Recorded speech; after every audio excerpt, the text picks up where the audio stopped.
नमस्कार, आप देख रहे हैं न्यूज़ पीआर। रिया सिन्हा आपके साथ है। Patna medical college and hospital Patna का सबसे बड़ा अस्पताल, इनफैक्ट बिहार का सबसे बड़ा अस्पताल, जिसे मुख्यमंत्री नीतीश कुमार विश्व स्तर का अस्पताल कहते हैं और कहते हैं इस अस्पताल को विश्व स्तर का बनाया जाएगा। लेकिन इतने बड़े अस्पताल में जब झूठ की नींव रखी जाए तो फिर हम क्या स्वास्थ्य व्यवस्था पर और सरकार पर निशाना नहीं साधेंगे? क्या अस्पतालों पर सवाल खड़े नहीं होंगे? बताया आपको कि पीएमसीएच की एक झूठ पकड़ी गई है। दैनिक भास्कर के द्वारा यह पड़ताल की गई और उसके बाद यह पता चला कि ब्लैक फंगस जो बीमारी फैली उसको लेकर पीएमसीएच सफ़ेद झूठ बोल रहा है, यानी कि यह काला जार जो फैला उस पर सफ़ेद झूठ बोला जा रहा है पीएमसीएच की तरफ से और झूठी रिपोर्टिंग की जा रही है सरकार को। आपको बताएं कि मामला ब्लैक फंगस के ऑपरेशन से जुड़ा है, जिसमें बाहर से ऑपरेशन कराकर आने वालों व्यक्ति की ड्रेसिंग तक को पीएमसीएच ने अपने हिस्से में डाल दिया है और बता रहा है कि हमने यह ऑपरेशन किए हैं, यानी कि ब्लैक फंगस की जो इलाज हुई है वो इनके यहाँ हुई है। ऐसी जानकारी पीएमसीएच के द्वारा दी गई है, जो कि साफ झूठ है।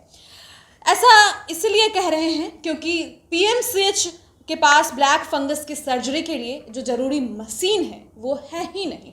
तो सवाल ये उठता है कि आप सर्जरी कर कैसे रहे हैं? इंडोस्कोपी नामक मशीन की ज़रूरत होती है ब्लैक फंगस जैसे बीमारियों की सर्जरी के लिए, और ऐसे में यह मशीन पीएमसीएच में अवेलेबल ही नहीं है। तो फिर यह सर्जरी हो कैसे रही है? डॉक्टर्स के अनुसार ब्लैक फंगस के ऑपरेशन में सबसे ज़रूरी मशीन होता है इंडोस्कोपी। यह बीमारी नाक के रास्ते साइनस और फिर आंख फिर ब्रेन पर अटैक करता है।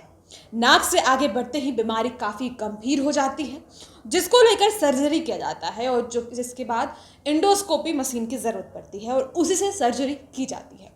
पटना एम्स और आईजीएमएस में सर्जरी की यह व्यवस्था मरीजों की जान बचा रही है, लेकिन पीएमसीएच में सर्जरी के लिए यह मशीन उपलब्ध ही नहीं है, यानी कि इंडोस्कोपी मशीन है ही नहीं। पर तब यह सवाल उठा कि आखिर सर्जरी हो कैसे रही है और पीएमसीएच अपने खाते में इन सर्जरीज को कैसे रख रहा है और क्या ये सब कुछ कैसे हो रहा है। पटना मेडिकल कॉलेज ने विभाग के अधिकारियों को 25 मई से 21 जून तक की रिपोर्ट भेजी। वह चौंकाने वाली थी। अस्पताल ने 22 मरीजों का ऑपरेशन का दावा किया, जबकि उसमें एक भी सर्जरी नहीं की गई है। जब पड़ताल हुआ और उसमें जो खुलासा हुआ चौंकाने वाला था।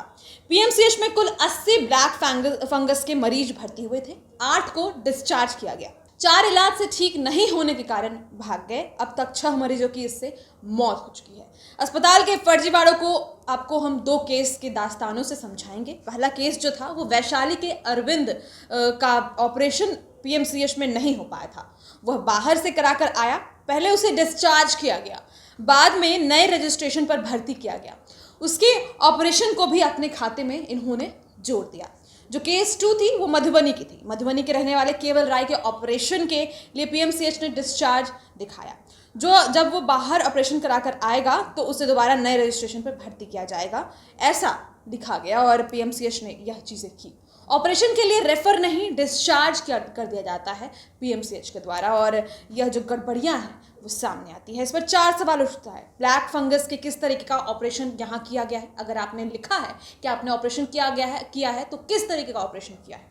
दूसरा सवाल उठता है कि मरीजों को ऑपरेशन के लिए बाहर क्यों भेजा जा रहा है? अगर आपके पास उपलब्धियां हैं, अपने खाते में डाल रहे हो, तो फिर बाहर क्यों भेज रहे हो? मरीज ऑपरेशन कराकर वापस आता है तो नए रजिस्ट्रेशन पर क्यों भर्ती किया जाता है?